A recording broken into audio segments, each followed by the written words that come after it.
Alright lads, so today we got our next set of announcements in regards to our upcoming 5-star plus accessories. You might have missed it because all the posts today got updated. So the news about the 5-star plus accessories are almost hidden, but these will be available on the 9th. That seems to be the normal. When to expect new 5-star plus accessories, but let's have a look at what is getting their new upgrade. So in this case, the affiliation that we are focusing on this month is ESPADA characters. It seems like KLab do want to go ahead and get done with all these strong attack damage items. They are one of the more important ones and one of the better ones too. I believe, from my memory, they only take 5 golden hammers, so you can easily do one in any attribute in any given month. And obviously, strong attack damage characters, SP units, make up for majority of the characters released in any given year, so it does make sense to have a focus on these strong attack damage items. Now, last month, it was the human character affiliation. This month, it's the Aaroniero and ESPADA. So, obviously, in the current climate of Brazos, when you see something like this, you question, why are we not doing the Quincy's? Because Soripas were done first, and again, that makes sense because Soripas also make up majority of the characters, especially with all these Falcons and Jabata banners that we have been getting.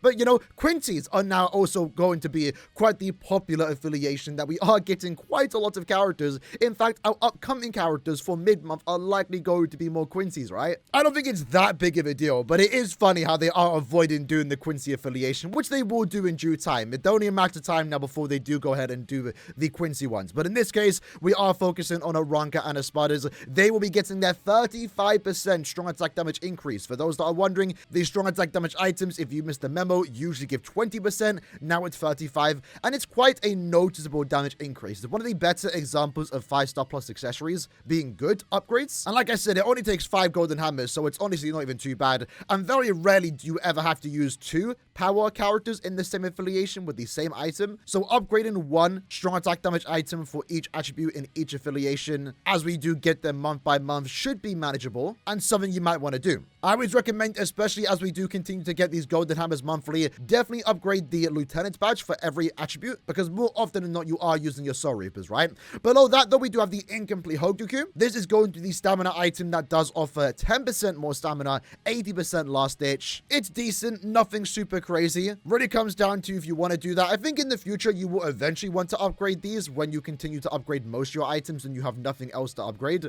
That's my plan for me. But in practical use, I never use stuff like this. I mean, these used to have a place in the Brave Battle meta, but nowadays you're better off using guitars. You can use golden purples. That's personally what I use. These stamina items really don't have much going for it besides maybe an auto build, but nowadays, I still don't ever use it, even when I'm autoing with characters. But it's decent though, for maybe someone that does want to use it. You're getting that extra 50% stamina and now 80% last ditch. One of the new ones that is getting upgraded here though is the 20th anniversary card. I don't remember this returning anytime soon. I believe we've gotten access to 2 of them. But you know, then again, we did see the anime cards get their upgrades, and then people said, you know, it kind of sucks that we can't get it. And then we ended up getting more copies of it during the anime campaign that we had going on right now. So who actually knows if this anniversary card will ever return? And honestly, it's not too bad. I mean, the problem with these accessories is that they are more so collector's items. And it's also more so the fact that you can't actually get the double effect for having an attribute. So what this accessory gives is what it gives to every attribute character, right? In this case, 20% more spiritual pressure, and then also now 15% more strong attack damage, which it doesn't sound bad. I just don't think I'd ever use it though. Like, it's definitely an upgrade. More strong attack damage is never bad, but given the alternative options and given the fact that this is a super limited time accessory,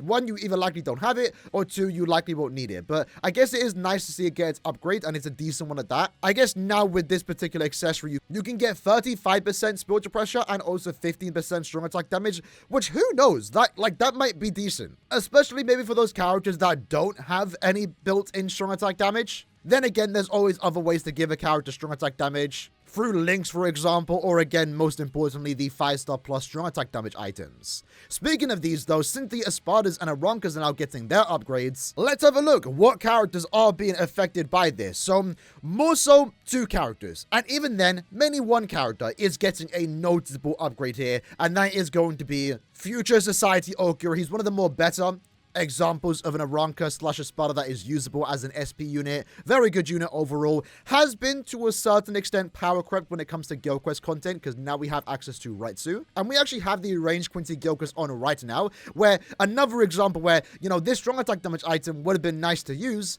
during this Guild Quest phase, but by the time we get it on the 9th, the Guild Quest phase is over. They did that last month, where they obviously wanted us to use and maybe summon for Masaki during her rerun. And we had the Nightmare Espada Guild Quest, where the, you know, a human strong attack damage item would have been very good. We didn't get to use it though. So it's kind of funny and unfortunate at the same time. We are seeing the same thing here happen with HOGYOKU, but he's a character that is definitely going to benefit from this, especially because as a character, he doesn't have too much strong attack damage built in to a certain extent. I mean, he basically has 60% overall, but they are different multipliers. So an extra 35% strong attack damage through a accessory is always going to be nice. Another character is definitely going to benefit from this, albeit, at least when it comes to Links or Trials, he already potentially one-shots because the quest itself has gotten easier. And the way Links or Trials does work too, once you do inflict a stat or summon, in this case for him, Lacerate, you're doing more damage, and you're also negating the Iron Skin ability where the enemies take less damage. So you're likely already going to one-shot anyway. If anything, that extra strong attack damage is going to help when you don't inflict the stat or summon, if that's even possible with a character like Noritora, given the fact that he does have an increased chance with Frenzy too.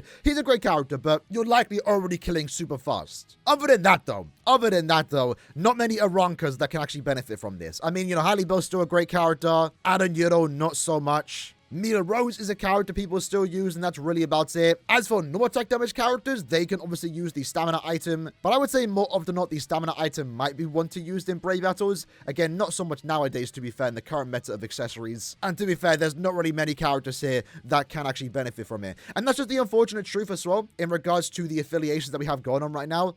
Since we are knee-deep into 1000-Year Blood War, we're getting a bunch of Soripas, we're getting a bunch of Quincy's. As far as Aaronios and ESPADAs do go, there's only two that can really get new characters, that being Nelio and Grimjow, and they haven't had their spotlight yet. I mean, they only just showed up in the most recent couple episodes. They, in the future, will get 1000-Year Blood War units, and hopefully be good ones that would want to use the strong attack damage item ESPADA chair, right? But, you know, that is quite a while away.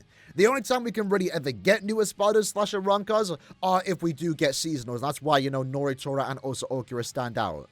Then again, to be fair, we are now seeing the start of Aaronios zombies. I don't ever expect any Aaronios zombie to be super broken though, to be fair, but you never know how one character might turn out. We have Saruchi, so we're definitely going to get Charlotte. Out of all these zombie Aaronios, Charlotte is the one that deserves a character the most, because he at least will have a very funny soul bomb. But we're likely going to get Dordoni, maybe even Lupi, so there's definitely some 1000-Year Blood War Aaronios coming our way soon, but no priority characters, someone that you expect to be super broken, like for example a 1000-Year Blood War Nelio and also Grimjow in the future. Really, nowadays, the only time we can get some really good Aaronios is again as seasonals, and even then, nowadays, seasonals are being occupied by 1000-Year Blood War. Our most recent end-of-month Christmas banner is 1000-Year Blood War characters, and then likely the upcoming mid-month banner is going to be Christmas Quincy's. I think though that's only because the anime is currently ongoing. I think at the start of the year, at least for the first couple of so months, maybe to be fair, the entire year of 2025, because we have no idea when 1000-Year Blood War Season 4 is going to air. I'm not expecting to see it till early 2026. So Caleb have, then again, to be fair, they had no reason to even make this a 1000-Year Blood War Christmas banner. But if the whole idea is that when anime's airing, we get nothing but 1000-Year Blood War, that means in 2025, when there's no anime going on, we should get a bit more normal seasonal and premium banners where we potentially can get more ESPADA and Aaronios. So overall, that was the video for today. Next set of 5-star plus accessories. It's one of those ones where it's like, okay, it's nice they're getting the upgrades. It doesn't make a big impact on the game because there aren't that many broken ESPADAs slash Aaronios. I think as of right now, most of us are just waiting for finally that Quincy cross to get upgraded. And hopefully that can happen sometime soon, maybe this time next month. I mean, at this point in time, there's only like, what, 2 more affiliations? Quincy's and also no affiliation. If they're going to continue the trend of upgrading strong attack damage items right now, that being the focus on upgrades, next month and the month after, all affiliations should hopefully have their strong attack damage item at 35%. And yeah, overall pretty cool to see this accessory get upgraded. Kind of wondering if this can even be usable within a meta build. And to be fair, with our character's power level, you probably can get away using this without even realizing that much of a difference. But either way, hope you guys enjoyed the video. See you guys next time. Take care and peace.